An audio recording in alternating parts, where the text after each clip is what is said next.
Good morning, ladies and gentlemen. Welcome to this meeting of the Pension Fund Committee on Tuesday, the 30th of September, 2025. Before I read out the usual announcements, let me welcome Councillor Ali, who is joining our meeting for the first time.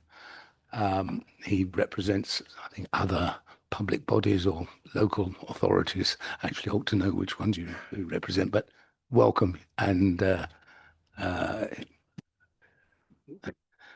to you, and welcome, of course, to everybody else.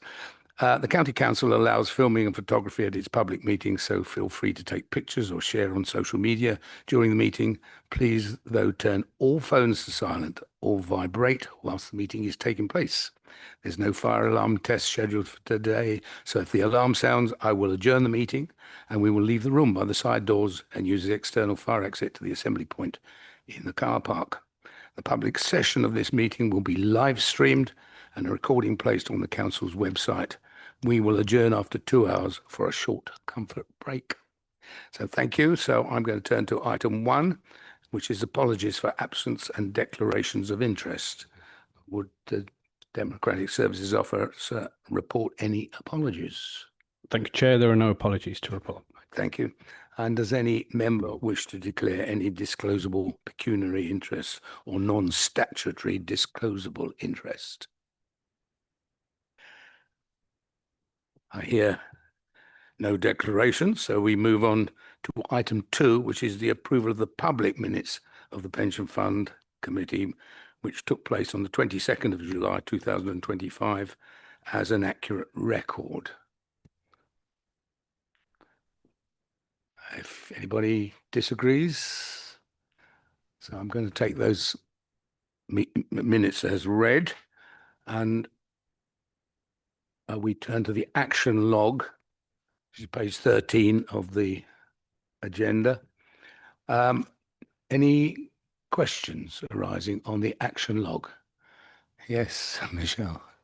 Yes, if I could just make a comment around one of the items on the action log, if that's okay. So item 254 on the action log from March, there was a point raised about how much reliance could be placed on information around the carbon net zero trajectory. So after liaising with Democratic Services, we're unable to make a decision from the action log. But what we can do, if there is consensus from the committee as a whole, we can ask internal audit to bring a report to the December meeting, which will effectively look at this in more detail and put a proposal together of how this might look. So really, if we could maybe just have a discussion this morning about whether the committee feel that it is something that they would like to see brought back in a report. What audit, if this is the case, would really need to understand is what risks that the audit would be focusing on, and whether it's about the assurance about, excuse me, whether we're following the strategies and everything we have in place, or whether the scope was wider than that. I know Councillor Davenport-Ray brought this up at the time, so whether you might want to start with what your thinking was at the time, and then obviously open at the floor, and then obviously if a report is wanted for December with the proposal, we can bring that to you and the decision will be made at that time. Thank you. I agree. We do need clarity on what it is that we want them to report on, but perhaps I can turn to you. Thank you, Chair. Yes, I'll go back in time a little while for members who have joined us more recently. I think it was at last year's annual report, like the one we have today, where we have a lot of carbon reporting included. And as a group, we had a robust discussion about how much confidence can we place in the information in terms of, is it under-reporting or perhaps over-reporting the carbon reductions that have been put to us in the report, which is based on other information that the officers are using to create that report. And then a few meetings later, we had our internal audit plan put before us. And that was the meeting where I raised this action, which I felt that an addition to our internal audit plan ought to be advice from officers or internal audit's opinion on how much confidence and reliance we should be placing on those numbers that are put in front of us. And as I stated before, it could be that it's spot on. It could be that it's over-reporting, under-reporting. I don't feel like I yet have enough reassurance to know how much confidence I should place in them. So my proposal at the time was that we add a piece of work onto the internal audit plan around that topic to provide reassurance to us about the risks of under-reporting or over-reporting, or perhaps that's already been mitigated. Thank you. I don't know if anybody else wants to come in on this. I mean, my view on this is that probably we need to know almost what we don't know, what the difficulties are in actually measuring some of these indicators. And perhaps we can leave it to officers to tell us and advise us what the figures that are being reported, what lies behind them, whether we can dig deeper, whether it's practical to do so, and at what sort of cost, because there will be a cost either in whether it's internal audit or external audit. So I think I'd quite like to bat it back to officers to take that further look, but they may well have a view. Yeah, thanks. I think it was just so certainly internal audit can do some work, whether they need to use a third party for some of that, because I mean, one of the things we discussed was obviously the reliance we place on the professional advice from Mercer on this, and obviously it would be looking at a methodology. But essentially what it will be an additional component to the internal audit plan. So so they are looking at they're doing a risk audit at the moment, so looking at our management of risks generally, including climate risk, because this is obviously what it relates to. But this would be a completely separate part, and they just wanted to understand a bit more about exactly what we were targeting. We can certainly feed this back, and they will come back with, as Michelle says, with a plan.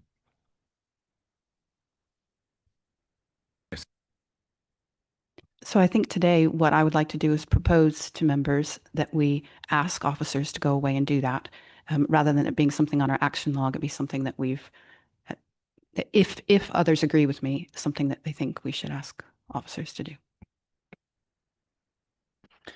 I find this something as a difficult thing, as I've said over the last 4 years, that we cannot place reliance upon carbon reporting simply because there isn't a well-defined process at this current stage.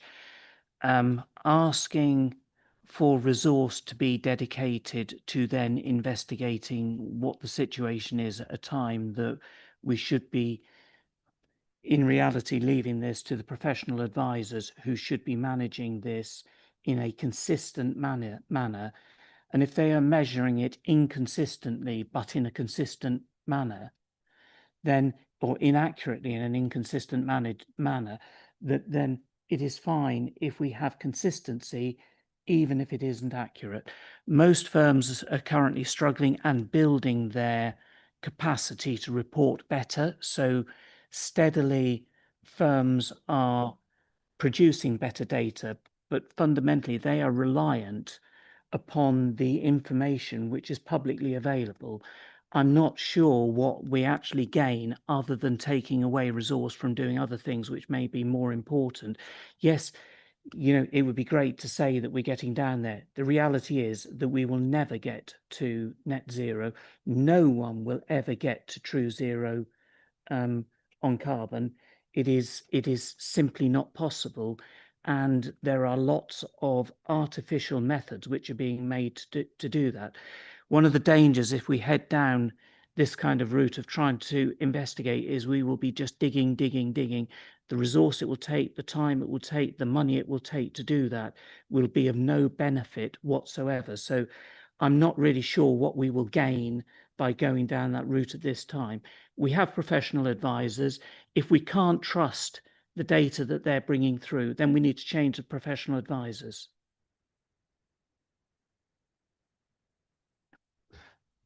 Thank you, Chair. I think that's not quite what this action is saying. This action is saying we already provide information around our trajectory to carbon net zero. Whether we get there or not is a different story, but we're providing information around that flight path towards a point that we're targeting. And I think all this action is saying is how much reliance can we place on the information that we're being presented? Is it not just a simple case of going out to a specialist to almost externally audit the numbers that we're pulling together? Is that not what this action is? And I thought that was fairly straightforward, just getting a second opinion on the numbers that are being presented at the Pensions Committee. If I come back on that, that is precisely what we're getting, is a report from specialists that we've employed to do this. That is what we're doing. It's not figures that the officers are bringing up. It's not anything else. We've already got specialists in place. And this is what I say, if we're not happy with what they're putting forward, then we should be, we're questioning their ability to report on this, and we should therefore be replacing the advisors.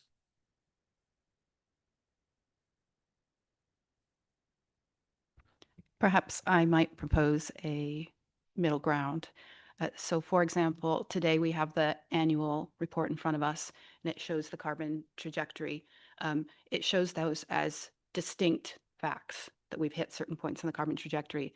I don't feel like I have confidence in what the error bar is in that, or how many assumptions there are that might make it be up or down. It's presented as fact.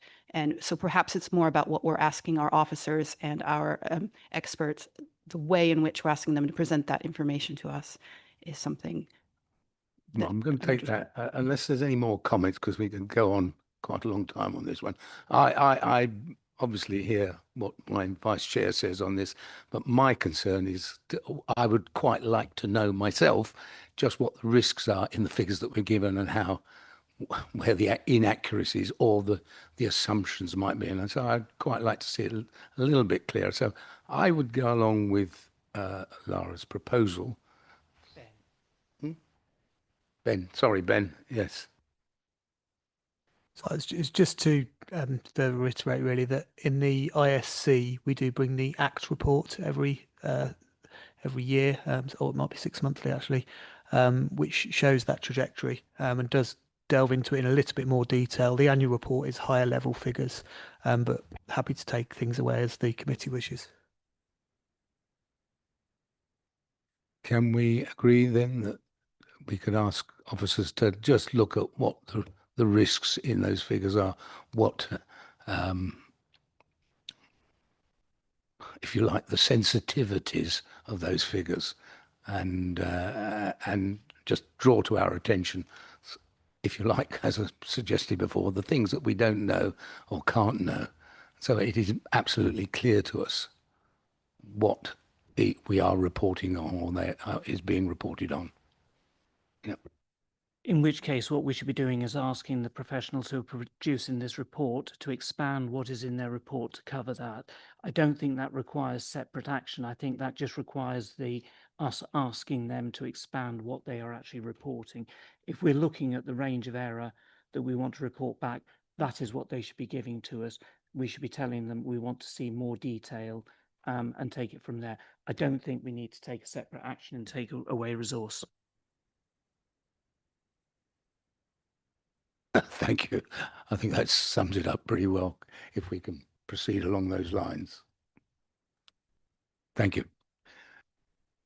I myself have got just something I wanted to ask. Sorry, let me ask anybody else on matters arising. Nope. I got a comment, and it is only a comment. I don't know whether you call it matters arising on cybersecurity. My eye was drawn to the reporting yesterday by the BBC that an employee had been approached to reveal his access codes for the BBC. It's a very extensive report and really worrying. So I can see that on 248 we're looking at safeguards and further safeguards. I would just emphasise that the increasing concern that we all have over this, and if organisations like the BBC can be targeted, I'm sure that people have got their eyes on pension, the hackers have got their eyes on pension funds. So I just make that as a general comment.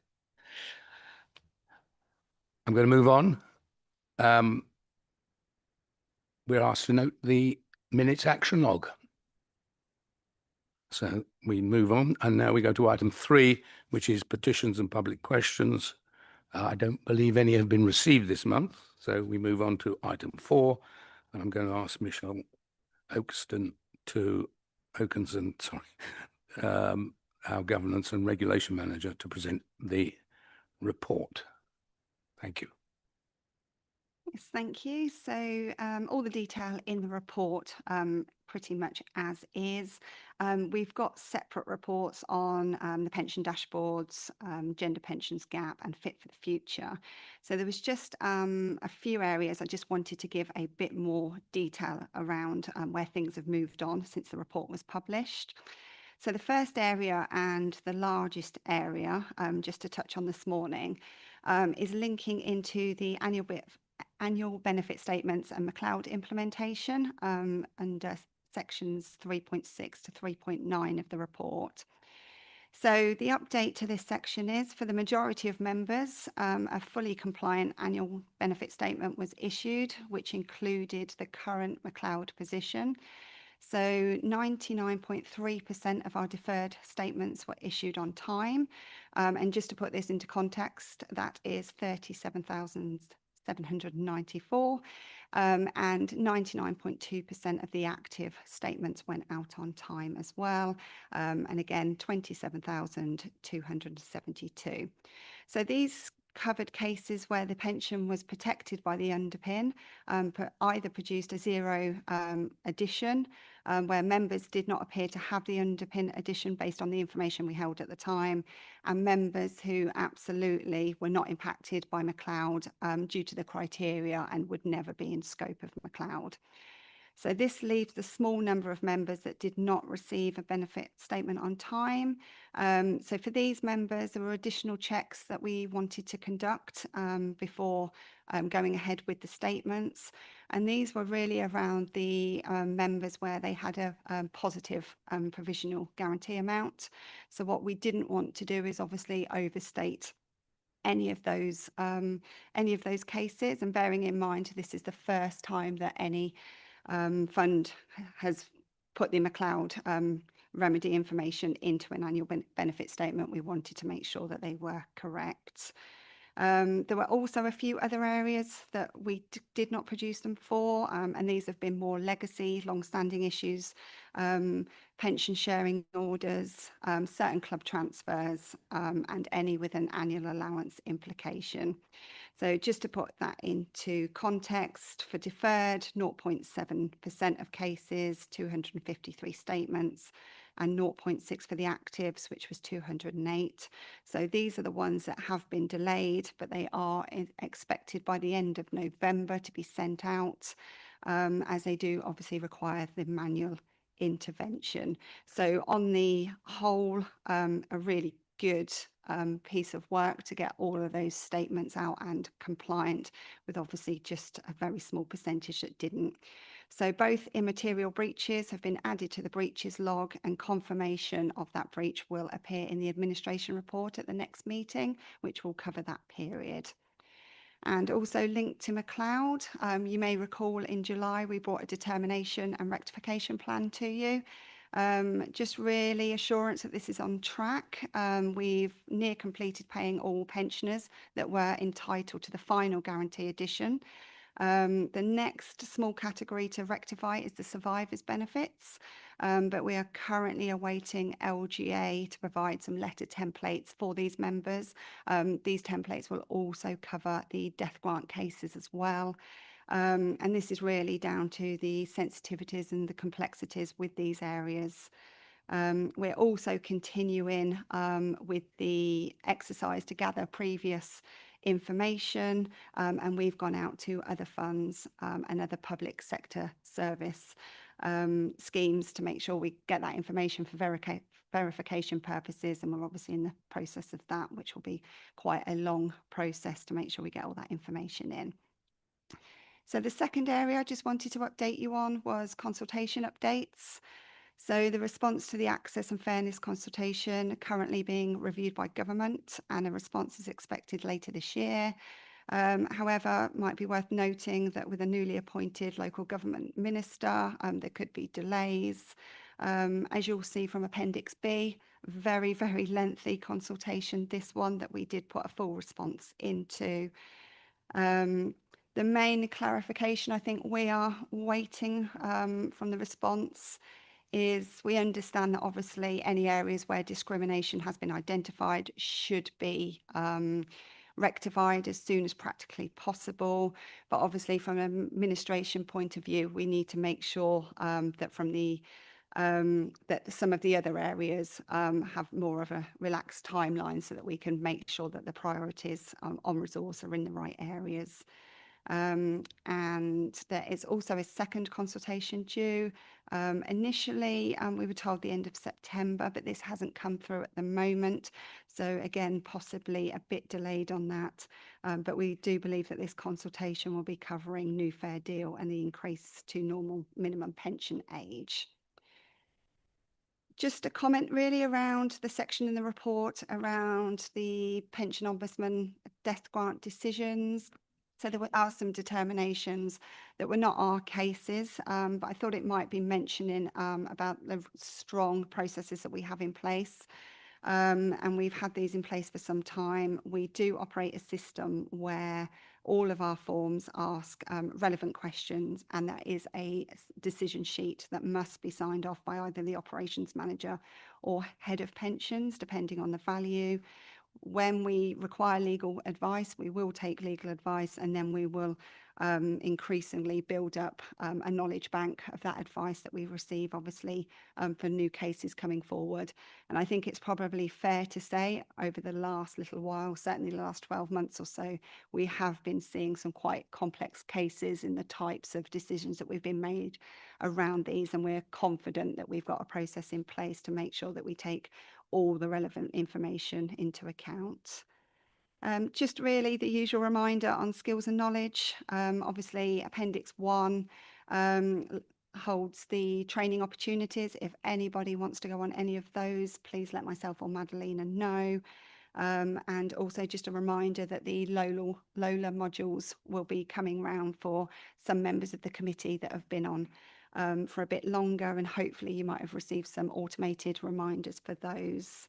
And the very, very last point on this report, I do apologise, it's a report that encompasses so many different things. Just to really draw your attention to the policy reviews. So there is a policy update to the overpayment of pension and debt recovery policy. We did a really comprehensive review last year when the committee approved that. This is just some more minor changes around underpayments, responsibilities and disputes. But apart from that, I think that's just the additional information from that report, but happy to take any questions. Thank you, Michelle. As always, a very comprehensive report on a whole range of different areas of our administration. I'm going to take questions. Liz. Thank you. Michelle, on page 33 in the consultation response, there was a section around the definition of child-related leave to include adoption and shared parental leave. And I think the response said that this was sent out to councils to respond to. Have those responses been sent in separately by councils?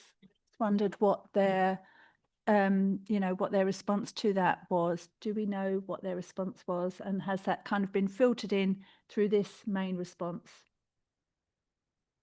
Yes, thank you. I'm not 100% sure, so I can take that away and find out for you. I think with this consultation, because the remit was so wide, obviously some of these have more of an employer impact than other areas will do.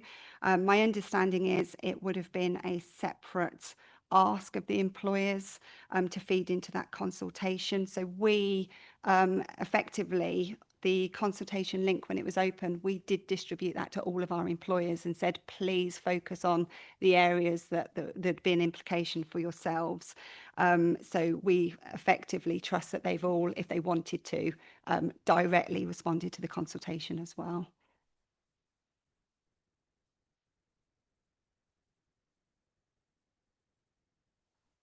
Thanks, Chair. Just on the annual benefit statements, Miss, I'm going to just get a little handle on this. Are these sort of the routine statements so that they're going out to people of all sorts of ages and so on? Have we got any handle on whether there's any of these where it's people are trying to decide when to retire or what sort of package they might take and so on, and the information in these statements is sort of materials to those decisions?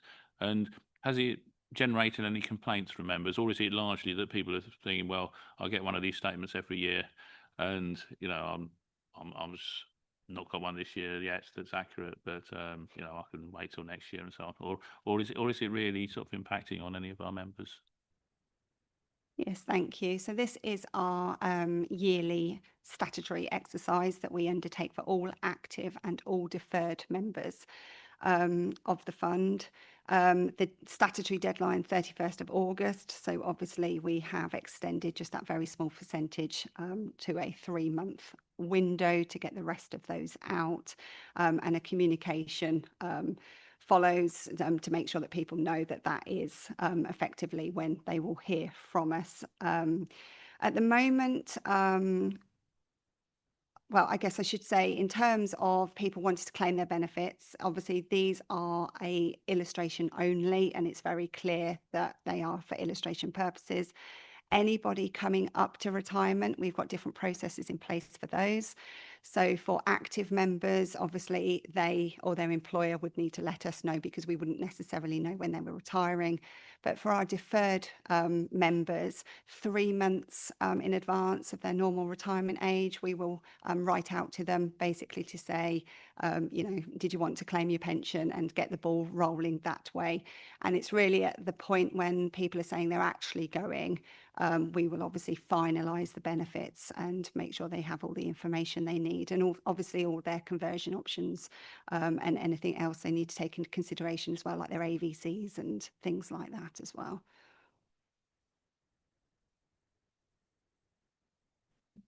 Thank you. Just almost linked to that. So the annual benefit statement's gone out. You talked a little bit about the pensions ombudsman and the distribution of death grants. In the annual benefit statement, is there an option for them to reach back out to us and confirm how they wish any death in service or death in deferred period might be distributed to their estate, and how much two-way conversation do we have with our deferred members? Yep, so it's one area that we're always trying to keep up to date with our deferred members. It's the one group that unfortunately they tend to move around the most and not update us. So we do have things in place where we do try and trace our deferred members. We've got an exercise at the moment where we're trying to trace all the gone away ones, because obviously with pension dashboards coming in, we want to make sure that we know where those are. We do send out deferred newsletters and try and keep in contact with that way, and we've obviously got the website.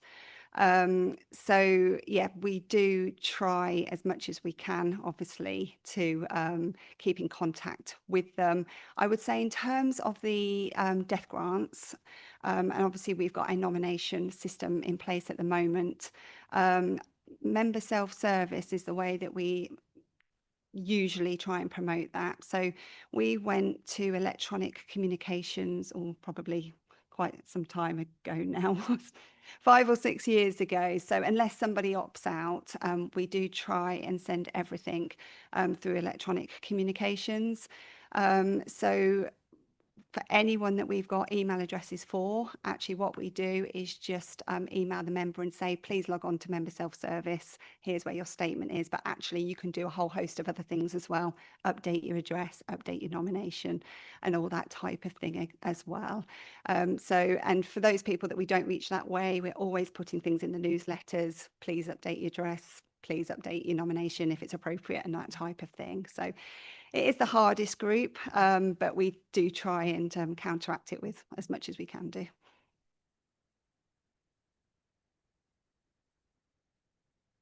Oh, yes. Sorry, yeah, if I could just add one thing onto their chair. The one thing we do is confirm who the current nominees are on the statement as well. So when the member receives a statement, they can see if that's up to date or if they've forgotten to make the update. So that hopefully should act as a trigger as part of the communication. Thank you, Corey. I've got a couple of questions of my own, of course, as I often do. The Pension Commission, you report on it here that it's now reinstated. I'm assuming that we have some input into that, or do we through the pools? And, how much work would that involve our staff in making the submissions that they may require? That's one question. Yeah, and 1, 2, I do not know the answer to that. It's not something that I've personally been involved in. I don't know if any other managers here have put anything directly into that. So I can take that away and definitely find out what that involvement from us will entail. They normally require evidence from interested parties. So if it may be as simple as a general report in response to those questions, or it may be literally going to a commission panel and making a submission and giving evidence and discussing it. So, and it sort of leads on to my second question, which concerns our answer to question 48 on the consultation. I have been reading this, and we are concerned, and we've expressed this in our response, to the amount of work that would be required in being able to respond to opt-out reporting in the way that has been suggested, and the gender gap reporting as well. And in both cases, we have suggested that longer periods of time should be allowed by the government to respond and to accommodate those requirements. Again, I guess I'm coming back to the administration question. If in their wisdom they decide that they still want to keep to their timetable, what pressure does it put on our staff? Yes, thank you. And Mark might want to come in on this one as well. But I think at the moment, it would have not particularly that one alone, but a consultation as a whole and everything that's in there. There's obviously a lot in there. We've already got, quite significant projects underway with pension dashboards and the McLeod rectification. So I think, if the timescales on this were quite tight, we've got the second consultation coming in also. We don't know what's going to come out of that and what needs doing. Some of the rectification work, some of it might be fairly straightforward, but actually some of it will require quite a lot of manual intervention to find out, where we should be paying additional benefits. And, once you're kind of looking into areas where people have died and you're trying to, go back over estates and that type of thing, you've got the sensitivities around that. You've got the issues with trying to contact people. You've also, one of the other areas is cohabiting partners, and that situation, that's going to be quite a difficult one to resolve as well. We need to obviously have some pragmatic guidelines of how we deal with all of that. So I think the answer to your question is I think it will put some pressure on. I don't know, Mark, if you have any further comments of how you see this falling out, but I think the timelines of all this is the clarity that we absolutely are waiting for. Yeah, the focus and when we looked at this, the real challenge was with some of that rectification. Absolutely, that was what was highlighted. The rest compared to that will be far more straightforward and less of a resource.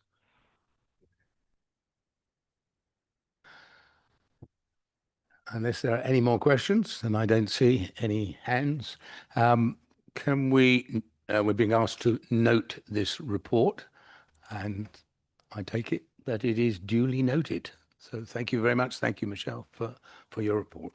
We're going to move on to the report and accounts, the annual report and accounts for the year ended 31st of March 2025. And I'm going to ask Ben Barlow to present it to us. Thank you. Thank you, Chair. Well, it's similar to report Sue some of you may have seen in previous years, but appreciate we have got some new committee members. So what's new this year from previous years is a value for money statement on page 83 of the pack. And the actual report itself does start on page 45 of the pack, but I'm conscious it's quite a large report, so hope you'll be pleased here. I wasn't planning a page turner. The other thing that's new from previous years is there's a section on complaints received details, and that's on page 88 of the pack. Other than that, though, it's the same processes, team, and controls as in previous years, and the report is in a similar format to what we've done and has been met reasonably well in previous years as well. So just a reminder that this goes at the front of our statement of accounts. The draft statement of accounts has been brought to you earlier in the year.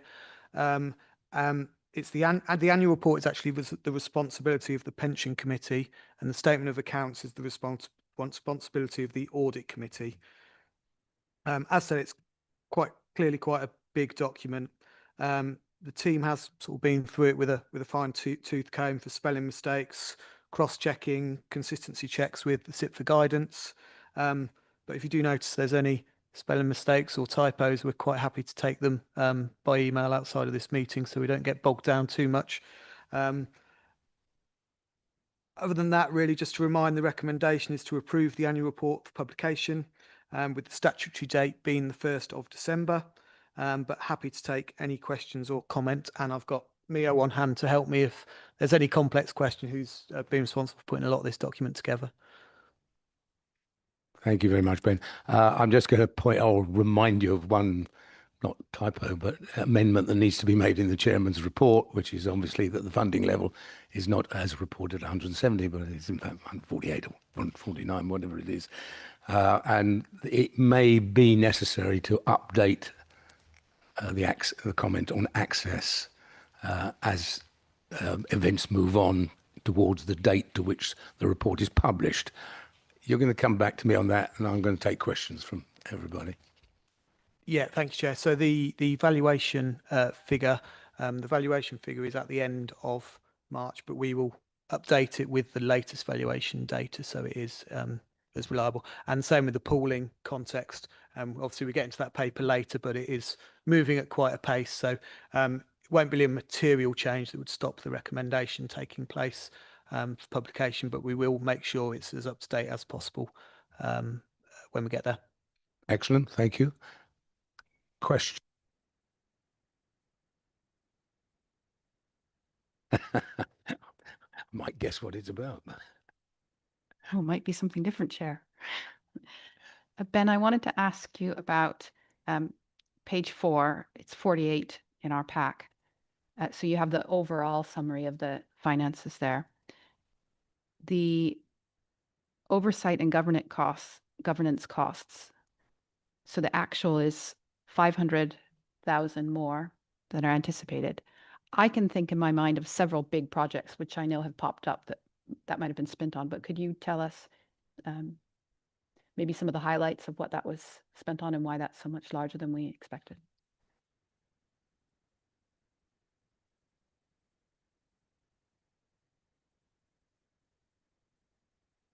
So yeah, you're right. There has been some huge reports. I was just checking with Michelle because I think we've mentioned some of them in the business plan of those larger projects within the year. So there's also been dashboards, McLeod, that have just expanded as time's gone on and become larger than we were initially expecting.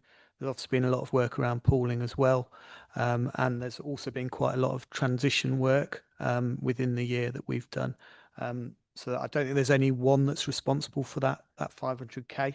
And it's really, I think the message is that the budgeted figure was maybe slightly under where it should have been.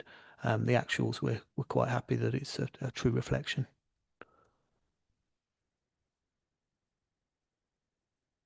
So my follow-up question is, do you have confidence in future years, what you've budgeted on that item, given how many things have been thrown at us this year? As confident as you can ever be with a budget, that we're using the most up-to-date figures and the most up-to-date estimates. We obviously use our learned consultants that we've got in the room to help us with all those figures as well. So yeah, as confident as we can be.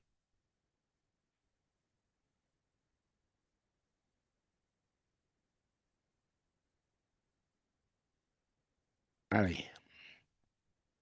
Sorry, obviously I'm only reflecting on this for the first time, given as I'm a new member here. But you've got the strategic asset allocation and you've got the actual asset allocation, and I see a 2% cash holding. So clearly, strategically, you want to be out of cash and into equities, fixed interest, and alternatives. What kind of leeways do you play with? How much scope or flexibility do you have in terms of holding a cash position? And are you comfortable being at the 2-3% cash position for prolonged periods? Yeah, so a big part of the work my team do is looking at how those asset allocations are changing over time, because obviously assets perform at different rates. So, if the equities turn a big amount, we would have to rebalance, and we do that sort of almost on a daily basis. So 5% is the tolerance levels of each asset class. Like I say, we're checking that daily. We are carrying a lot of cash at the moment. Partly that's because we are looking at what's coming down the road. We've got strategic asset allocation coming up. We've obviously got the pooling and the transitions that we need. So holding the cash at the moment is seen as reasonably sensible, and it's something that we do in alignment with advice from Mercer.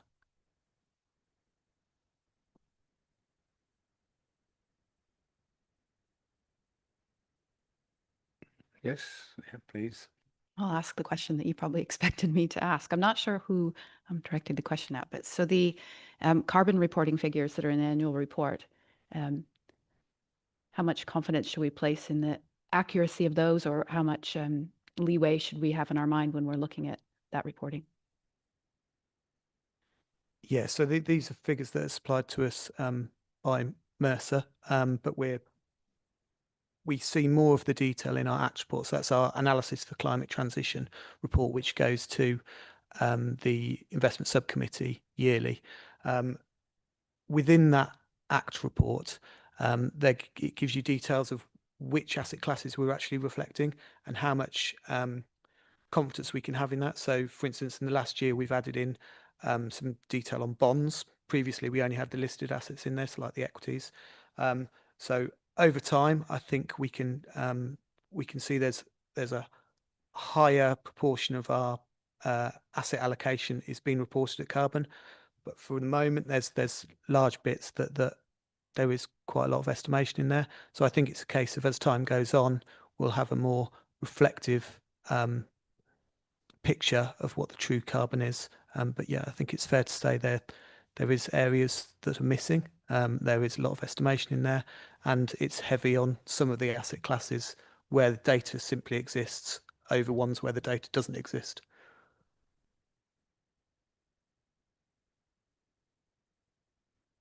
Councillor Back. Just to follow up on that, I mean, I suppose the real question is as well, are we confident we're doing enough to go towards our net zero targets and tackle carbon? I mean, I've been sort of pushing for a while that we've got certain companies in our portfolio. We've got a fracking company, which I think is the second biggest contributor to our carbon footprint. And there's a company called Glencore PLC, which I've been pushing about its human rights and workers' rights. Don't mention specific companies. Well, as a politician, I'd rather think we should, because there are some specific companies that have horrific records, and it's number 9 on our carbon footprint. And I'm wondering if we could be showing better figures in this annual report if we were to disinvest from some of the worst offenders and the ones that are not really engaging with us in any way to become any better. About the annual report, so I'm not sure that we should. Yeah, I'm happy to come. Yeah, I'm happy to come back on that. So we did mention it at the last investment subcommittee, and we will be bringing out some more detail on the particular companies that are mentioned in our stewardship and engagement report within the investment subcommittee at the next meeting. Absolutely correct. Yeah. Thanks very much. Nora, did you want to come back in? I think Ben already asked my question. I would be quite interested for the investment subcommittee to have more information on that, but it sounds like it's already happening. Thanks. And we do, and we will. Yeah, if I may just remind members, obviously the reason we have a decarbonisation plan is to manage that climate risk. And that is the primary purpose of it. So that fiduciary responsibility is to scheme members and make sure we can pay the benefits. So we think it's a really big risk. We think it needs to be managed. And so, in the context of, are we managing? Do we think we're managing it well? Well, we're showing sort of a consistent trajectory based on the methodology that is used. It's been a consistent methodology over the years, and I think when we've been taking actions, we've looked at what we think the results will be, and the results have been aligned with what the action we've taken. So I think from that perspective, I think it's illustrating it's managing that risk. Thank you for that, Mark. I think that is for the investment subcommittee to manage. We are looking here solely at agreeing the accounts and the report that we're giving to the public, and indeed council members generally. Unless there are any other specific quick.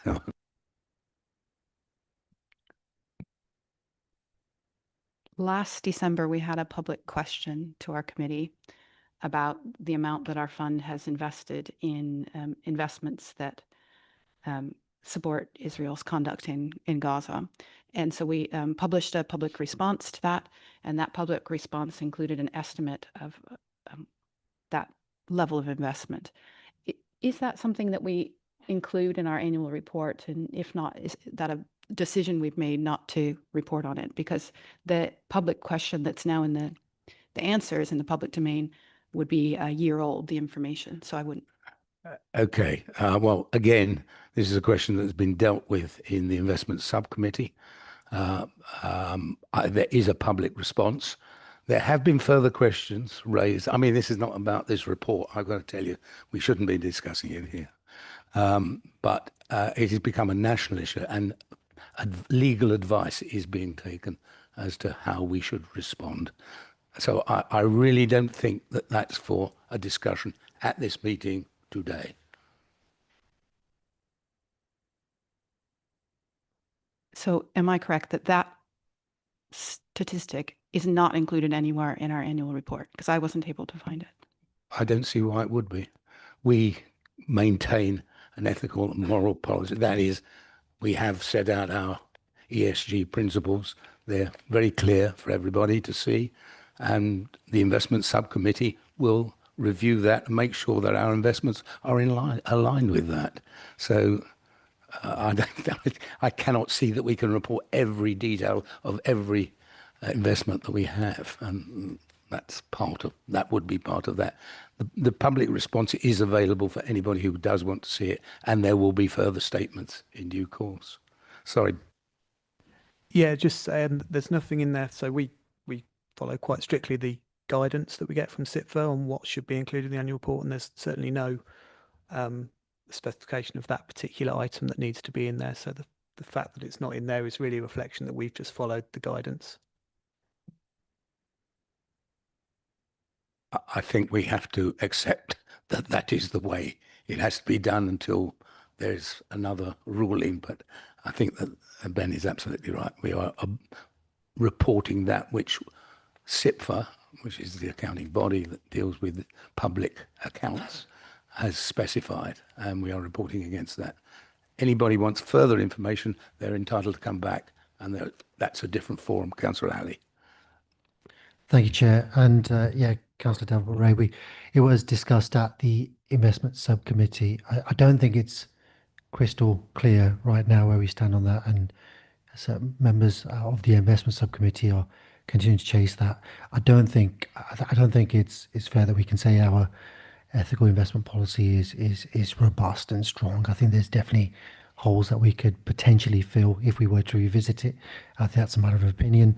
But we did explore at the last investment subcommittee the potential to add additional companies to a list of exclusions, and that's something that we'll continue to chase. I know, Liz, you've reached out to me via email, and it's something that we'll get together potentially with you as well to maybe reach out to Mark and see what kind of mechanisms we have that we can use to add companies to a list of exclusions that we think are, beyond the pale in terms of investments, both on a net zero basis, but also on a, supporting genocide or international war crimes and so on. There may be other issues that we may also want to look at in the investment subcommittee. It is not just only that one, but that is one, and it's an important one. And of course, it's a changing situation. But that's a discussion for another committee. So I'm going to move on. Unless anybody's got any questions about the report and accounts, I'm going to move on.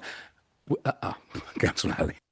Just from my understanding, it says deferred members retired, and then it says active members retired. I thought active members were retired members, or is that a terminology that I'm not familiar with? You could have retired from one job but still be doing another job. So to give you an example, you might have someone who's a certain age, so they've retired from a job they did have, but they might take a job as assisting in a school or something like that. So they could still have an active employment going on alongside a retirement. Okay, thank you. Members, can we approve the Cambridgeshire Pension Fund accounts for the year ended 31st of March 2025 for publication, subject to any minor amendments that may need to be made? Thank you very much. And we move on, and I'm going to ask Madalena to introduce the report on the gender pensions gap. Thank you. Yes, thank you, Chair. So this report presents data regarding the gender pensions gap within the Cambridgeshire Pension Fund. As defined in the report, the gender pension gap refers to disparities in retirement income between men and women. The data listed in the report has been provided by the fund's actuarial advisor, Simons Robertson, based on the fund's data as at 31st of March 2024. Just to highlight a few findings, the analysis found that female members receive on average just 46 pence for every £1 paid to male members. The gap is consistent across all age groups and is most pronounced between ages 81 to 90 and 46 to 51. Key drivers for this gap include lower average salaries for women, higher rates of part-time work and career breaks. These factors significantly reduce pensionable service and benefit accrual. In sections 3.11 and 3.15, sections 3.11 to 3.15, you will see a few recommendations of changes that can be implemented to address the gender pensions gap. You will see that the actions focus on engaging with employers to review job roles, pay structures, and promoting flexible working arrangements, as well as educating members and improving transparency in annual reporting. Just to note, I think it's important to note that this report is for information only, and the recommendations are currently considered best practices. As mentioned previously, the Access and Fairness consultation includes gender pensions gap as a topic, but the outcome of the consultation is still pending. Once the government's response to the consultation is published, the fund will consider necessary measures.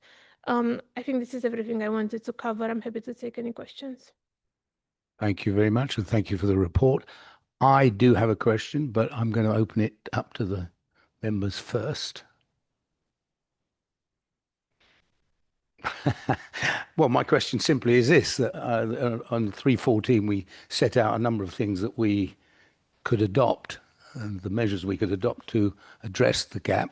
We all agree that it's very important that it be closed as quickly as possible and as effectively as possible. But are we doing any of the things that we talk about here? And what will it involve? Again, I'm just thinking about resourcing, and because we've got to get on to our employer members and persuade them that this is a good thing, and they should indeed be following up some of these very, very sensible measures. And if we are doing it, what sort of response are we getting from them? I suspect from the results that you reported, not very good at the moment, but I'm going to take Liz. Yeah, I just wanted to thank Madalena for the report and the information, because I think it's really interesting and a really good analysis of the pensions pay gap. And I think, like you've indicated, you know, there are things that employers could do, but it is down to employers. And there's lots of things like flexible working, etc. To allow women to return to the workplace and not drop out in the peak of their careers, etc. So there's lots of measures that individual employers could be adopting. So I think it would be good to share this information, because maybe there's limited or more limited measures that well, I guess the real work is in the employers and the policies that are adopted, and how to kind of follow that through the pay gap reporting, which will follow on to this, the pensions gap reporting, because there'll be a correlation, won't there? Yeah, reporting is one thing, but doing it is another. Measures, yeah, and following up on the measures to obviously, vitally close the gap. So Okay, good. but it's a really Oh, good start in sorry. information terms. So thanks. I noted in the report that the pay gap is largely going to be closed by employers, and our biggest scheme employer is the county council.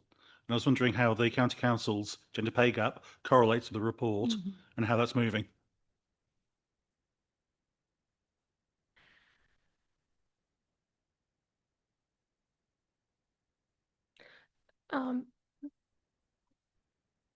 Through you, Chair, the Chief Executive did provide a report to Council, I'm recollecting, back in February.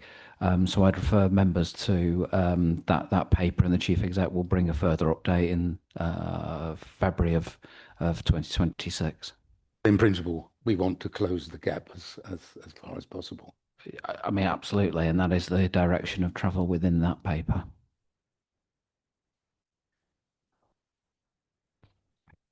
So I think Howard has asked the question because he's one of the employer reps, and as am I. I'm very proud of Huntingdonshire's 50-50, almost exact, our pay gap is almost zero.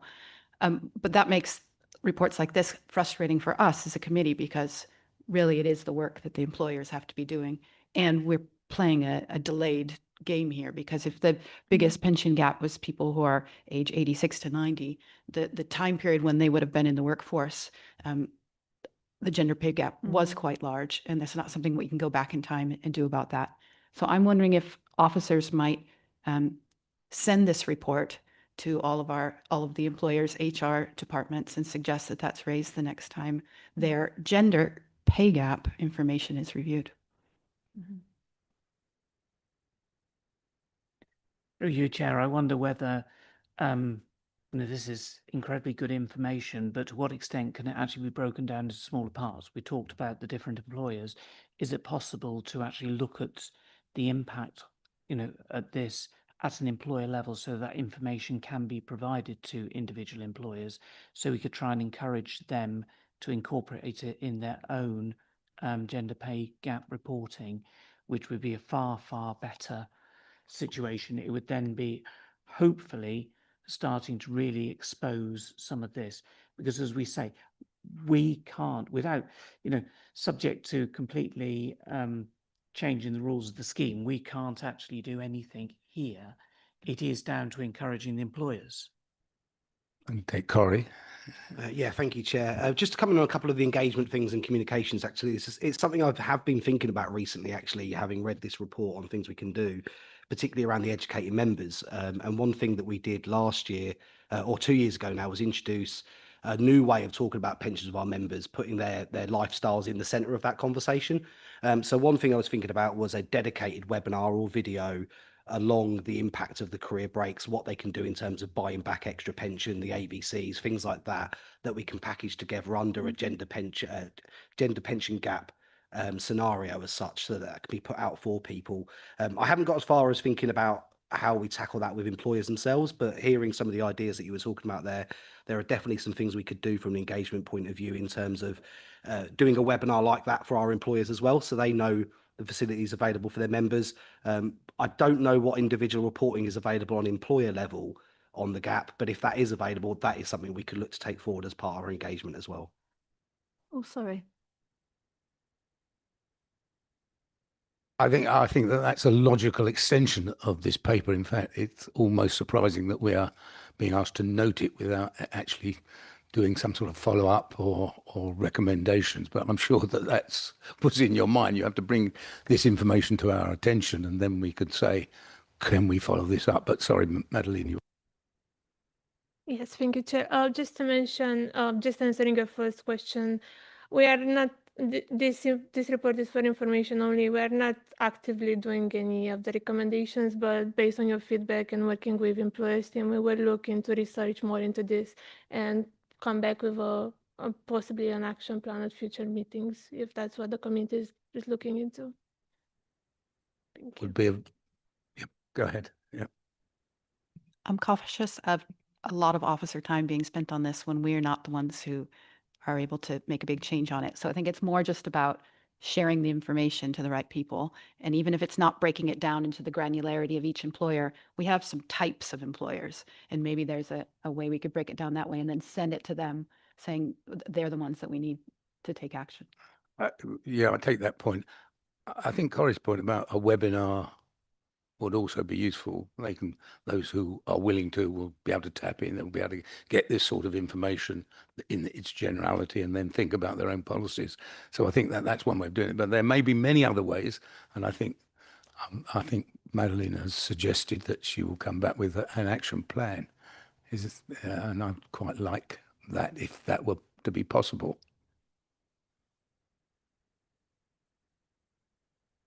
Yes, as mentioned, this information is provided by our actuarial advisors, but we will look into doing more research and see what we can bring back to the committee.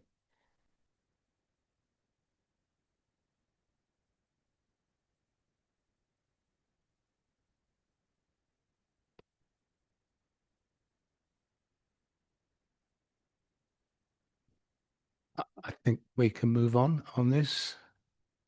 Yep. We're asked to note the report and the contents of the report, but there may well be further action. So thank you very much, Madalena. And we now move on to the pension dashboard update, which I'm going to ask Mark to present to us. Thank you, Joe. And just a very quick update with just a couple of points pulled through. I'll take obviously the report has been read. So the good news is we have connected to the ecosystem. Our connection is effectively sitting there with an embargo date for the end of October when it will actually go live. After that, we will get some what's being called citizen user testing. So this is very low volume. Number of people are agree to do some testing. We will no doubt get some coming through that. In readiness for that, we have we brought the data matching policy. It's come previously in draft form. I did warn you that it may come back again and some changes made.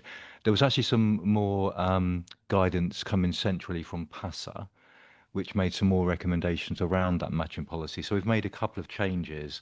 The main ones being a full match can now be achieved with email plus mobile, whereas previously it couldn't, and also a partial match can be achieved with one of the additional data items listed rather than two. This should give us more full matches. It should give us more partial matches, which is positive. We have the assurance that it shouldn't lead to people getting matched when they are not the right individual. And that's because PASA have been clear on what the verified data items are, which are being used at the other end of this, not the front end, the dashboard end. So those are the main changes from that matching policy. I don't really have anything other to add. It's going as well as it could be. Challenges are around the AVCs. We've got a new data screen, and the information flows obviously from the AVC providers are the challenge. But in terms of readiness for this period of testing, we are ready. Happy to take any questions, Joe. Thank you, Mark. Howard? I've noted from recent news articles that there was a recent cyber incident with a nursery chain where 8,000 children's details were lost. It was actually a third-party provider that had the breach rather than the provider. My question really is around Hayward ISP and what assurances do we have that their cybersecurity is going to be robust enough to withstand any cyber hacks going forwards? Yeah, so Hayward are obviously, or you may I say obviously, you may or may not be aware, Hayward are also our main provider of the administration software. So the platform, which is the calculation suite, the document imaging, the workflow, etc. Literally everything we do, which is specialist to the pensions world, is through that. And we get a report annually and about the sort of like the testing that goes on there. So we have all the assurance we can possibly have, bearing in mind that's where our data is sitting. What the ISP is obviously doing is effectively just the link between that data and the dashboard ecosystem. So in a sense, there is obviously data moving, but actually perhaps the greater risk is obviously with our data, the entirety of our data sitting on the platform for normal administration purposes. But yeah, that's something that we do test every year. I should also, sorry, add, we are going through some data and asset mapping, identifying our biggest risk areas, and we will also send surveys which will then be interpreted by specialists at our cyber sort of assurance provider as well. Yeah, and I guess Jaguar Land Rover, Marks and Spencer's, the Co-op would probably have said the same if somebody had asked the question. So I guess it's just to take back the learnings from those particular instances. And I guess from the committee point of view, we probably need some more assurance at this stage. Would be my view. Yeah, as I say, we are going to be sending a detailed questionnaire almost certainly to them again very shortly. And that, as I say, about what they have in place. We have a contract with Aon to provide specialist advice. They have a specialist team. They will analyse the results of that, and we can report back. But yeah, clearly there's a risks around it, but we're doing everything we can to mitigate them.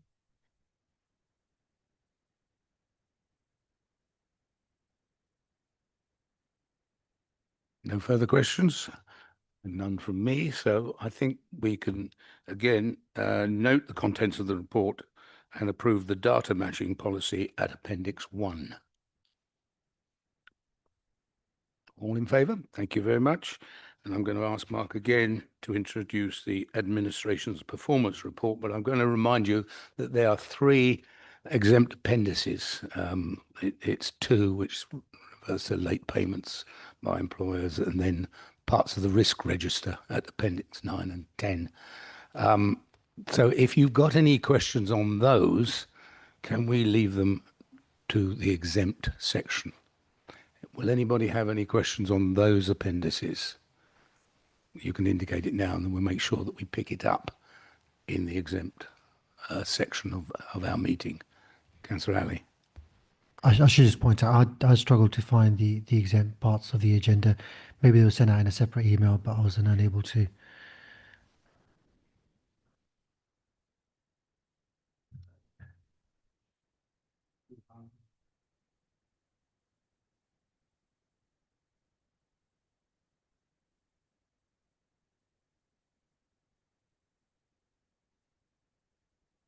So was it the whole? Sorry, Chair, if I could just check, is the councillor saying that he hasn't received the whole agenda back, the confidential? No, I've got the whole agenda back. I just wanted to know, because I think in the investment subcommittee, we got sent a separate email with a list of exempt agenda items that I was able to see separately. Is this the agenda pack? Is the agenda pack, but there's certain sections that we can't discuss in public, so we'll just go offline and discuss them.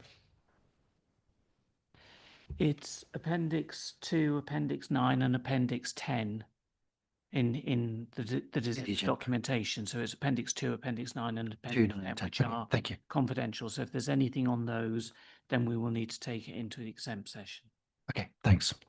Just to clarify that they were included in the complete pack and they weren't circulated separately. I thought that was the case. Well, over to you, Mark. Yeah, thank you, Joe. I will spend a little bit longer introducing this one because it's obviously a very wide-ranging report, and we've deliberately tried to bring the whole of the administration together to give a holistic view of what's going well, what's not going so well. And it's fair to say that some things have gone well or very well, and other things have not gone as well as I would have liked. In terms of things that have gone well, obviously there's plenty of separate reports on things like the valuation, Fit for the Future, dashboards, McLeod, ABSs. I'm just picking up on McLeod. Michelle mentioned it in passing. I think I would say there's one area which is around transfers, which is likely to be quite high volume, and we haven't yet got the actual ability on the system to actually deal with those cases. So that is, other than that, I think, as Michelle said, that's going very well. I think the biggest challenges have certainly been in the operations area once again. You can see that in some of the key performance indicators. Obviously, this covers the 3-month period for May, June, and July primarily. Even after that, we've had continuing challenges. We've been dealing quite well with some of the sickness issues that have been causing a problem over recent months. But what we did do just at the beginning of the summer, we did lose 3 people, not all voluntary, I should say. And that was challenging immediately before the the summer season when people have annual leave. And so we have been having to move people around within the operations area from projects as well, just to make sure we can continue to do the best we can against our highest priority areas, which are clearly things like retirements, deaths in service, and on pension, etc. So that has been particularly challenging. We have recruited 3 new people, including a couple of internal movers. So more of a known quantity in terms of things like performance from elsewhere in the authority. They will all be in by within a couple of weeks' time. So that's really pleasing. So that brings us, certainly in terms of establishment, back to where I expect us to be. Having said that, I am aware that we do seem to have higher absences in 1 or 2 particular teams. So I'm going to look at what our vacancy factor is and see whether actually I need to over-establish, even if it might not impact the budget. So that's something that we are looking at the moment as well. The one, I think, so KPIs, as soon as I saw these, which was obviously a number of months ago now, I immediately looked at what we could do to make sure the particularly highest priority areas could be green or at worst amber. And with that, I'm particularly thinking of the indicator, which is with regards to actuals from active status. I don't want to see that one being anything other than green, ideally. In terms of the business plan activities and how they're going, I think the one I would identify as not going well is the undecided leavers. We haven't had the movement I wanted. I'm very aware of the agreement you gave us to put in place some extra resource for your Hymans. That should be going live very shortly. I'm hoping at some point in October. Sorry? Oh, no, sorry. We had to go through the... No, the actual work hasn't started yet. We've obviously been in discussion with them about how they're going to actually do the work and get them access to the system, etc. In terms of the procurement of it, having spoken to the procurement team, we had to do it through a direct award. And so that's actually not using the existing contract, and that's because of the respective values of that work versus the existing contract. Nonetheless, that will be going live shortly, and yes, obviously I want that to be supplemental to what we agreed at the beginning of the year, but that is quite an ask. Ideal, I mean, obviously you can get a feel for overall progress with regards to things like complaints, which we say in the paper there's not that many at the very beginning of the report. We just had the 2 new IDRP cases. A couple were obviously hanging over from the previous reporting period, but in the 3 months, just 2 new administration-related IDRPs. The other area I just wanted to mention was around risks. So we've got a new risk that we thought was missing from the suite we had already. So we've added that in, as you can see from the table in the report. We've also effectively changed the wording on a couple because of the pooling situation at the moment. So we've called it here substitution, but they're just reworded risks effectively. One of them Ben will give an update on, which is there's a risk around whether partner funds within Border to Coast or government refuse our application. Ben will provide an update on the partner fund aspect of that in confidential session later. There's an awful lot going on. I think I will leave it there as an introduction and invite questions, which I'm sure you will have some.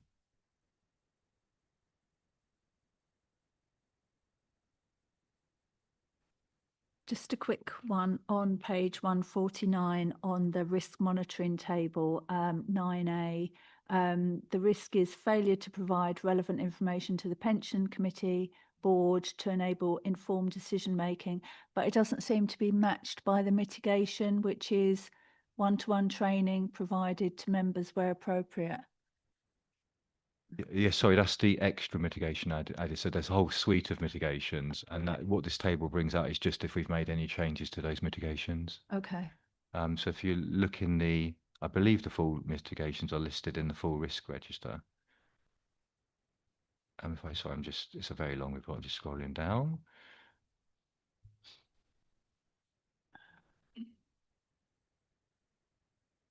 Okay, thanks. Yeah, so we can certainly share the full risk register outside the session and particularly give you the list of all those mitigations. But yeah, that's just anything that's changed from the last reporting period.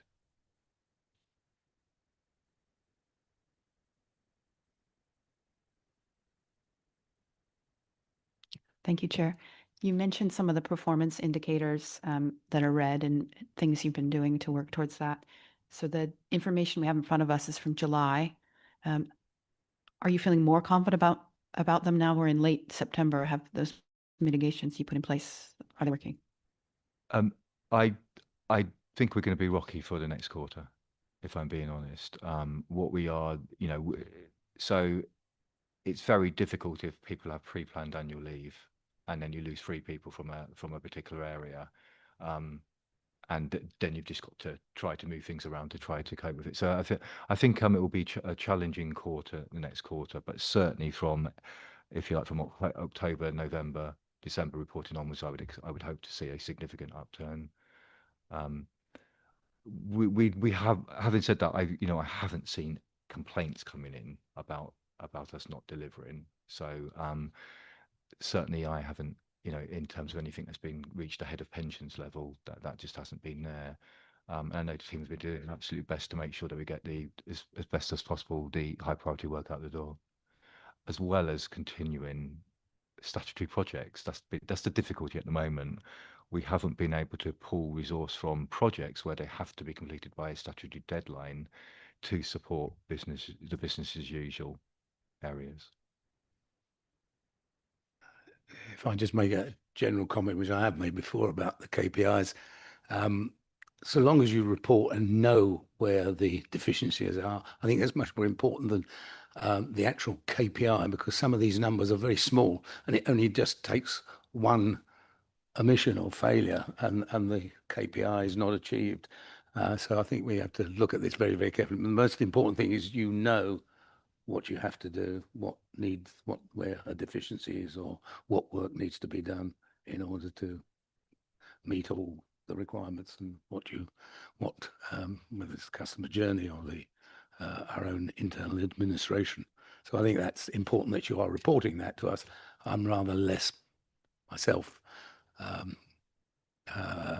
vexed about the actual number that comes up, because you're tending to deal with small numbers.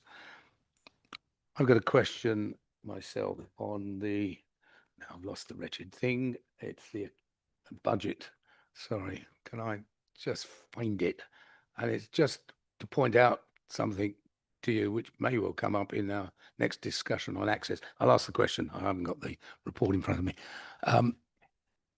Because we're going down the partnership route rather than forming our own Access forming its own investment management company, we had provided last year's budget, this current year, but we provided it last year, a sum of about £1 million for work that will be involved in setting up that company.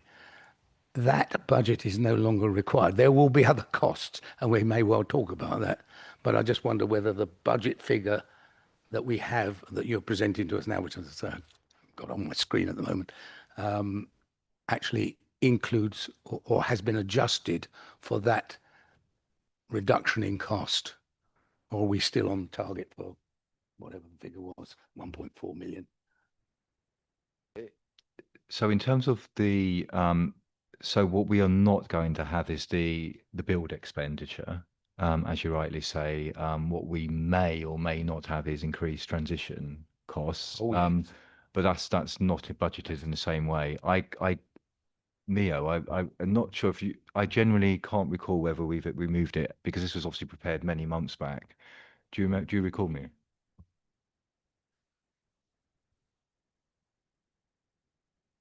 In the budget for this 25-26.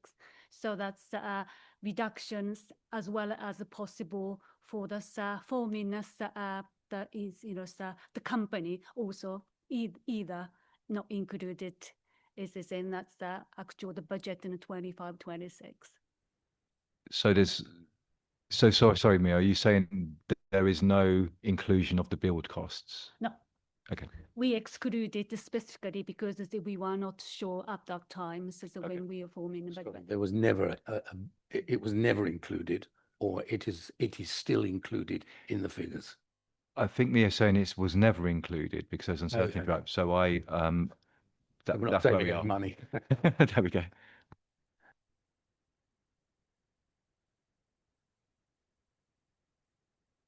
There are no further questions on the admin report. And the appendices that we can comment on. We can move to the recommendations, which is to note the contents of the report. But I'm going to ask our Dem Services Officer whether I have to read out all of these recommendations, which are before you. You're relieved from hearing me doing a very long readout. But if we are minded to, can we approve, note the contents of the report and note all the other items 2 to 7. Thank you very much. And now we turn to the pooling report, Fit for the Future pooling update, and Ben Barlow is going to give us a summary of it. Thank you. Thank you, Chair. So at the July Pension Committee, we agreed that Borders to Coast, we agreed them as our preferred pool destination in principle, with the requirement for further due diligence to be carried out. That's now been completed by Mercer, and it's already been fed back to officers in some detail. There's been much deliberation, conversation and information to get to this stage. Much of it, understandably, has been in private section up till now. We've obviously been able to bring a lot more into the public sector now in the public papers, now that a lot of those decisions are in place and there's a lot of communications have already taken place in the public sphere. But as section 3 of the report states, members will be asked to review and discuss the details of the due diligence report in private session prior to considering the recommendations, and Mercer are on hand to do that bit justice. But for the sake of the public paper, I think we're happy to say that the headline from the due diligence is that there was no red flags raised, and nothing that would prevent the fund from proceeding with Borders to Coast as its preferred pooling partner. On the governance pathway, which is in section 5 of the covering report, there's a number of steps set out, and approval of the council is required to undertake these steps.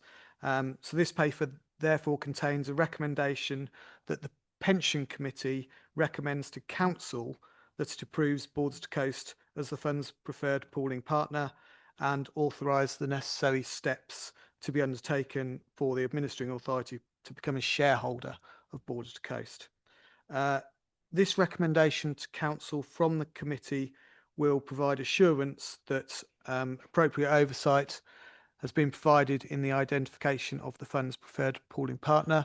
And those of you that have been with us in private sections up till now, as well as sessions we've done outside of the committee, hopefully you can see that that's certainly taken place. Officers will lastly be seeking a delegation from council for the executive director Finance and Resources and the Monitoring Officer to undertake the necessary steps for the authority to join Borders to Coast, and also to amend the access arrangements as part of the winding down of access, because changes will need to take place there from the current governance structure. The recommendations reflect those government pathway steps. But yeah, just a reminder that members are asked to review and discuss in private the due diligence paper that Mercer will present before considering the recommendations. I wasn't going to cover any more at this stage, but I'm happy to open questions and comment before the chair might decide to move into private. Thank you very much, Ben. I think we're just going to approve the principle as recommended. As Ben has reminded us, no comments on the exempt section, which obviously deals with due diligence. I myself, again, have got some questions. I'm sure you all do. But if anybody wants to comment on the generality, as it were, of the public report, Lara.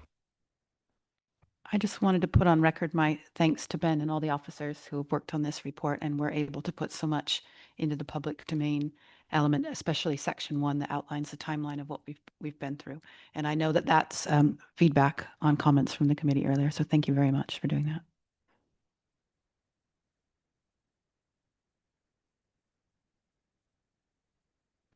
Thank you. Again, probably a question because I'm a late joiner, but we've gone from access pool to BCPP, or we're proposing to do this move. In your opinion, does it make it easier for us to make scheme specific decisions around our investments, or more difficult, or is there no change in our flexibility in selecting what we're invested in?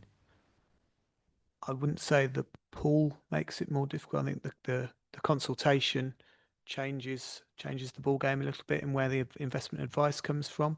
The fact we'll be going into another pool when we're having discussions with all of the pools. In fact, all of them were talking about a best of both. So the idea is when we look at what's available on the Borders to Coast platform, there's a sort of agreement that they'll also be looking at what we're bringing in to the pool.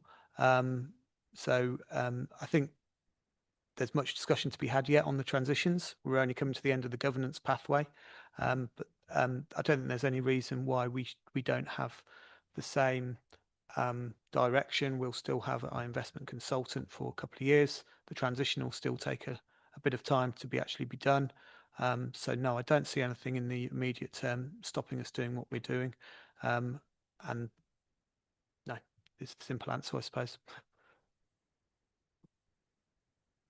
I guess the point is, like, we might be sitting at opposite ends of a particular political fence. Let's say net zero, and we want to be really committed to net zero and exclude certain companies from our investment portfolio. And then there's another fund that joins BCPP, and now we're talking about us having 5 billion in a pot of 50 billion or whatever. We're less than 10%.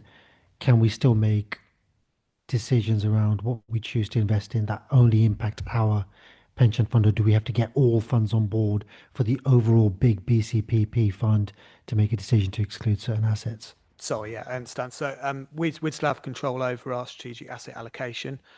Some of the decisions on the managers that might provide that would come from the pool, but again, that's almost day 2, day 3. We're not there yet.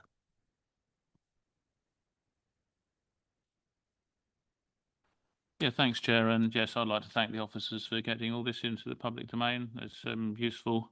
I was going to mention that when I look at the council's or the scheme's risk register, it still says government may wish the fund access to merge with another pool, which appears contrary to the fund's best interests and may lead to legal recourse. But I think we've established that that's going to be changed, that you've got a, what was the word you say, substitution of a different risk from that.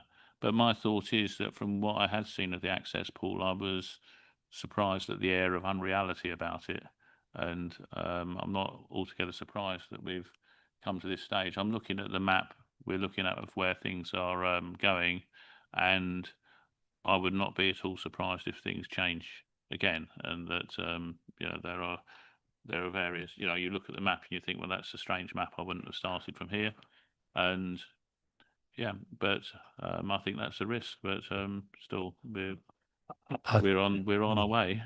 Yeah, I think if there are changes directed by government, it's outside our control. In fact, we haven't got a lot of control on this anyway, because government has decided that we can't form an IM and that we must go into partnership. So we haven't got a lot of choice here. But the way that this has been done and the way that it has been negotiated by our officers, and you will see when we talk about due diligence, that by and large, our policies and ideas are aligned with Borders to Coast.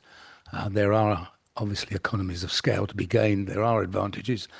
We may well talk about costs and the costs of transition and so forth, but there are also savings to be made. They have their own methods, which we can benefit by. So I think that all in all, and just going back to Councillor Allen's point about investment policy, we will still be able to direct funds towards local investments and SMEs and so forth in the local community. There's quite a bit of emphasis on that, both within Borders, and obviously that's something we want to achieve ourselves. So I think it's a good match, and given that we must do something, it would be very difficult for us to not approve this as it stands. There may be some changes, and we'll have to look at those if they are presented to us. But I think the officers have done a very good job, and it's very, very onerous and hard work to get us to this stage. So well done to them. And I think I'm going to ask, unless anybody's got any other points for your approval in principle, that we do take this to council. But we do have another opportunity in our exempt section to discuss a little bit more detail. Sorry. Yep. Sorry, no, Chair. I believe if you can have a vote on it should be after the exempt discussion. Yeah, well, exactly. But it should be after the discussion's been completed on the item. Okay. Sorry. Well, again, this time I will read out all the recommendations. Sorry, I haven't got to that yet. Right. The recommendations are: the Pension Committee is asked to note the outcome of investment and operational due diligence on. No, we can't do that at this stage, can we? No. So if I may, Chair, I think the idea was to go into private to discuss discuss the presentation that Chris will make from Mercer, and then we come back to the recommendation.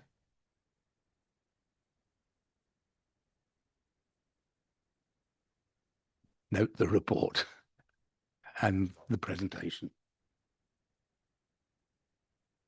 Okay. We're just asked to note at this stage the report, and then we will go to the recommendation afterwards. Yeah, absolutely. All right. I'm going to move then on to item 10, which is the Pension Fund Committee and Investment Subcommittee Agenda Plan.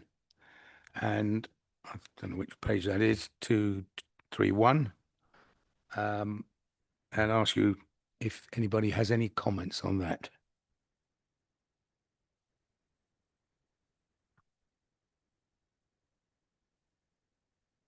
If not,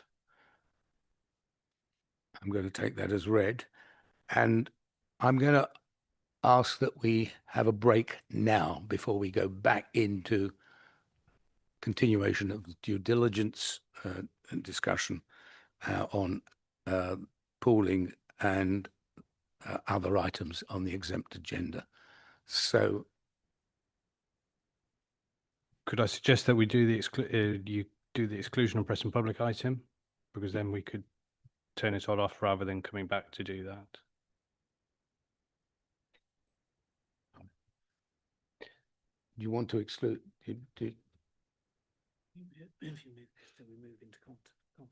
Okay. Sorry. Right. The main agenda items are exempt from publication, so the committee will need to decide whether to exclude the public and press from the remainder of the meeting while these are discussed. The exclusion will be on the grounds that the reports contain exempt information under paragraph 3 of part 1 of Schedule 12A of the Local Government Act, as amended, and that it would not be in the public interest for this information to be disclosed. That is information relating to the financial or business affairs of any particular person, including the authority holding that information. Are we in agreement to support the recommendation to exclude the press and public from the remainder of the meeting? And if anyone objects, please indicate that now, and we will move to a vote. As we've resolved to move into a private session, we will now close the public session of this meeting, and the live stream will end shortly. Thank you.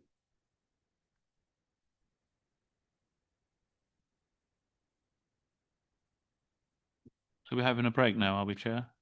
We will, once the live stream is off. Yeah. And for how long?